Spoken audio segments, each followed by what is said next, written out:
Selamat pagi Bapak Ibu yang Tuhan Yesus kasihi.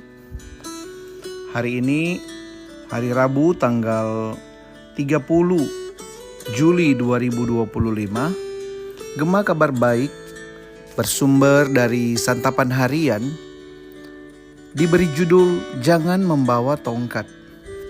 Dan firman Tuhan hari ini didasarkan atas Lukas pasal 9 ayat 1 sampai dengan ayatnya yang ke-6. Dibacakan bagi kita Lukas pasalnya yang 9 ayatnya yang pertama sampai dengan ayatnya yang ketiga. Demikian firman Tuhan. Maka Yesus memanggil kedua belas muridnya dan memberikan tenaga dan kuasa kepada mereka untuk menguasai setan-setan dan untuk menyembuhkan penyakit. Dan ia mengutus mereka untuk memberitakan kerajaan Allah dan untuk menyembuhkan orang. Katanya kepada mereka, janganlah membawa apa-apa dalam perjalanan, janganlah membawa tongkat atau bekal, roti atau uang, dan atau 2 helai baju. Bapak Ibu Saudara-saudara, dari ayat firman Tuhan ini maka renungan Gema Kabar Baik menyapa kita sekali lagi berjudul Jangan Membawa Tongkat. Tongkat bukan sekedar alat bantu untuk berjalan, melainkan simbol wibawa. Seorang suci membawa tongkat yang melambangkan penguasaan atas ilmu dan pengetahuan. Seorang uskup atau paus memiliki tongkat yang menunjukkan otoritas rohani sebagai gembala umat. Ketika tongkat ada di tangan, wibawa pun melekat di sana. Bacaan hari ini menarik karena Tuhan Yesus melarang para murid untuk membawa tongkat. Padahal mereka mendapatkan tugas pengutusan yang sangat penting, yaitu mewartakan kerajaan Allah. Sepertinya ada hal yang diputarbalikkan oleh Tuhan Yesus. Ketika ia memanggil ke-12 murid, ia jelas-jelas memberi kuasa.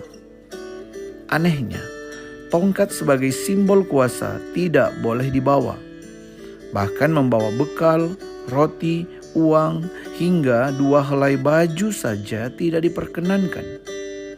Rupanya dalam rangka memberitakan kerajaan Allah, Tuhan Yesus memilih jalan yang kebalikannya dari jalan pada umumnya. Saudara, para murid benar-benar diperhadapkan pada jalan hidup yang dijungkir balikan. Kerajaan Allah mesti diwartakan dengan segala kerendahan hati. Sebab kuasa yang disimbolkan dengan tongkat bisa melahirkan kesombongan tanpa batas. Dan kepongahan tidak berlaku di dalam kerajaan Allah.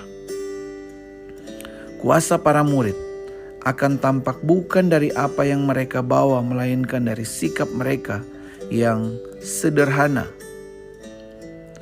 Dari kesederhanaan, dari keugaharian yang ditunjukkan dengan tiadanya pamor kekuasaan, para murid justru menjadi berwibawa.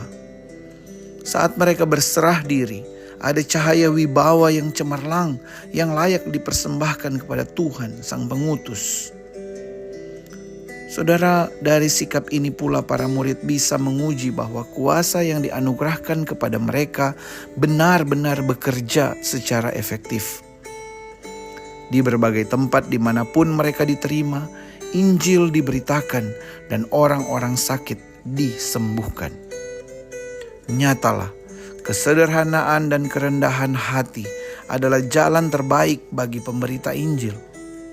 Hendaklah kita menjaga sikap kita tetap sederhana dan makin rendah hati, supaya makin banyak orang yang mengalami kuasa ilahi. Mari berdoa. Bapa di surga, pagi hari ini kami bersyukur firman-Mu mengingatkan kami tentang pentingnya kesederhanaan dan kerendahan hati di dalam kami mewartakan kerajaan Allah. Selain itu kami pun diingatkan bahwa otoritas kerajaan Allah bukan ada pada tongkat gembala, melainkan kepada yang mengutus gembala itu, yaitu Engkau sendiri, Sang Gembala Agung. Karenanya ya Tuhan, ketika kami memberitakan kerajaan Allah, kami memberitakan tentang Engkau saja. Tentang Engkau saja. Sang Pemilik kerajaan dan Sang Pengutus hidup kami. Tolong kami mengikuti teladan-Mu ya Tuhan, yang melayani di dalam kerendahan hati dan di dalam kesederhanaan. Dan biar kiranya semakin banyak orang yang akan mengalami kuasa Tuhan di dalam pelayanan ini. Tolong kami ya Tuhan, di dalam nama Tuhan Yesus Kristus kami berdoa. Amin. Bapak Ibu yang Tuhan Yesus kasihi, selamat menjadi pemberita kerajaan Allah dengan sikap yang rendah hati dan sikap yang sederhana.